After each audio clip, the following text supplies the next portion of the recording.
Nah, it's been amazing. You know, just competing with some of the best guys in the country, getting bigger, stronger, faster. So I've been enjoying it. Where are you doing your training? Exos in Pensacola, Florida. Okay, very cool. You guys had a great finish to the season last year. What was some of the keys in you guys having that great win streak to close the year out? Yeah, I kind of believe that it needed us to all like band together, offense, defense, special teams, and that's kind of what we did. I believe it was that Kentucky week where we kind of like put it all together. You know, we just played as a team for the first time that year, and you know we just kept building, kept stacking as the season went on. What do you think DJ Lagway can be in year 2 for Florida? Even bigger and better leader, I would say. You know, as a quarterback, you got to lead the team. You know, whether that's the offense, the defense, or you know the special teams. Like you need a good quarterback to have a good team. So I have complete faith in DJ and that Florida Gators team going into 2025. What are some goals that you have for yourself this week in terms of workout? I'm assuming you'll work out. Yes, sir. You know, just put up the best numbers that I can. You know, run a fast time in the 40, show my skill and versatility in the skill drills, and you know, just show my rest of my athletic ability in the rest of the drills as well. Do you have a certain team that stood out to you so far in meetings, or someplace that you hope to go? All the teams that I met with stood out. Okay. Yes, sir. Very good. Shemar, when you looked up at the scoreboard in Mobile and you saw the zebra numbers, one of the fastest times ever on record, what did that mean to you? Oh man, it was amazing. You know, it kind of goes back to that training, like I said at Exos. You know, just getting them, give credit to those guys over there, get me faster, bigger, and stronger. But you know, it just gives a testament to God, man. He gave me this athletic ability, and He allowed me to showcase it in Mobile. When it comes to speed versus physicality, what would you say is the biggest trait you've tried to sell yourself on to NFL teams? I would say probably just speed. I would say speed, my athletic ability, being able to cover sideline to sideline. A 3-down linebacker that can, you know, stop the run and go play in coverage. Who are some of the best running backs that you went up against in college? Oh man, they all were good. But I'll probably say like Trevor Etienne, you know, an old teammate of mine, played for those Bulldogs down there. Dylan Sampson from Tennessee, Le'Veon Moss from Texas A&M, just to name a few. Yes, sir. Did you ever have to cover Ricky for yourself? I did in practice. I did. You know, I had a little help, a lot of help actually, but yeah, I got the chance to cover Ricky. Has he been in contact with him at all? Yes, ma'am. He actually texted me before I came out here, you know, kind of just giving me a little bit of advice. Just said, keep your head down and keep working.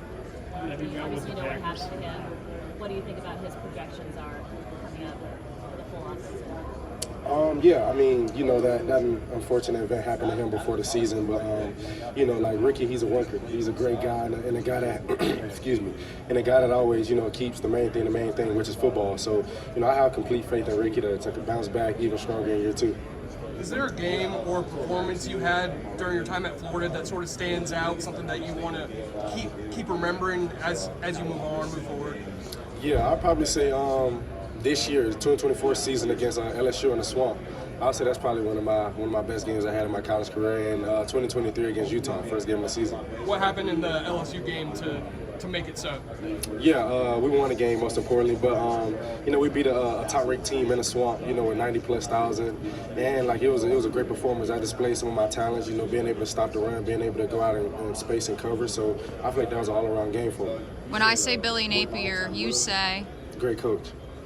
Do you think people continue to sleep and question him nationally?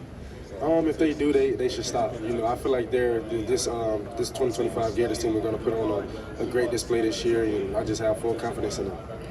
What impact has Florida had on you since being a Gator, both as a player and personally?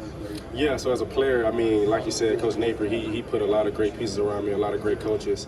I was fortunate enough to play with a lot of great teammates, like my freshman year, Ventrell Miller, Mari Burney. My sophomore year, I had Scooby Williams to play alongside me as linebacker. Derek Wingo, Pup Howard, he's there now. So I'll probably just say great coaches and great players. But off the field, I'll say the Gator Man program. They actually took me out of the country for the first time in my life to Japan. So I'll just say, like, you know, whether on the field or off the field, the Florida Gator program has made me a better person and player. Have the Packers shown any interest in you? Yes, sir. Yes, sir. Did you interview with them? I had an informal with him, not a formal yet. Down here? Yes, sir. Shemar, who did? I started in middle school. Yes, sir. Yes, sir. Your favorite sport? Yes, that was definitely my favorite sport. So I started playing football around 5 or 6, but like not organized football, like around the neighborhood. And my mom, she never let me play organized football until I got to middle school. So it was just building that urge and love for the game even more. So when I got to play it, it was just so fun to me. No, so I actually played a lot of offense, like a lot of receiver, running back, stuff like that. Yes, sir. What NFL linebacker do you watch? Patrick Queen, that's my favorite linebacker. What is it about Patrick Queen that's not a game after? What is it that you like about him? He's just a guy that can run and hit, a guy that can command a defense, and a guy that's just an all-around linebacker. A violent guy, a guy that can get off blocks really well, a guy that can stop the run in his track. So, you know, like I said, he's a 3-down linebacker that I've been watching since he was at LSU. This last year was the first year that college football allowed you guys to wear the green dot. Do you have any experience from this past year, and how was that? No, sir, I didn't wear it personally, but we gave all of our green dots to our Mike backers. So they kind of gave me like their feedback about it. They loved it, but unfortunately, I wasn't able to wear it. What team did you grow up rooting for? What team? Yeah. I really didn't have a team, but my whole family are Cowboy fans. Okay. Yeah, America's team. Shemar, who do you think should be on the cover of CFB 26? DJ Lagwood. And do you remember how many offers you had in high school? How many offers? I think 20 plus. I don't remember like what exact number, but had a lot of like big time schools offering. At what point did you realize DJ was going to be that guy? You kind of knew it, like him coming in, just like his aura, as people may say. But you know, like as the season went on, like just him getting better and better each and every week. His leadership skills improve each and every week, and just like I said, I'm excited to see him improve in 2025. So I'll just say like he came in with that, like he just got better each and every week. Who's the best guy going back to Florida next year that we're not talking about right now, but a year from now we'll all be talking about?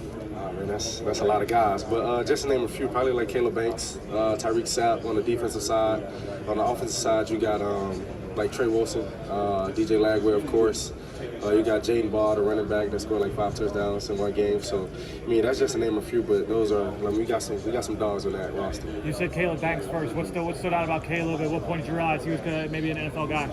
Probably just his physical dominance on the defensive line. Like you need that as a team. You know, as a linebacker, he was great for me. So probably just his physical dominance. He's smart, physical, like a great leader, and a guy that's a great teammate. So I mean, he has all the traits to be a great player in the NFL. Were you surprised? Toughest guy you got matched up against in the game this year? Toughest guy? I would say probably Trevor. Yeah, Trevor Etienne. Yeah. How did he grow from last year to this year? Last year to this year, I would say he got a little bit thicker, a little bit more weight. He always had that wiggle, so I feel like his pass blocking got a little bit better as well. But you know, like Trevor, he was growing. You know, he grew a lot from last year to this year. So you know, I'm ready to see him keep improving. Were you surprised Caleb didn't enter the draft? Am I surprised? Yeah. I wouldn't say surprised, but you know, everybody has their own journey, and I guess he felt that it was best to come back for another year and build his draft stock and play one more year with the Gators. So I wouldn't say too early or whatever, but I feel like that was the best decision for him. Why did you make the decision to enter the I was ready for this opportunity. Yes, ma'am. I feel like I'm one of the best players here. You know, I may be the youngest, but I still have that utmost confidence in myself. Hey, Mia here, and thanks so much for watching 1010XL. For even more great content like this, be sure to subscribe and like the 1010XL channel.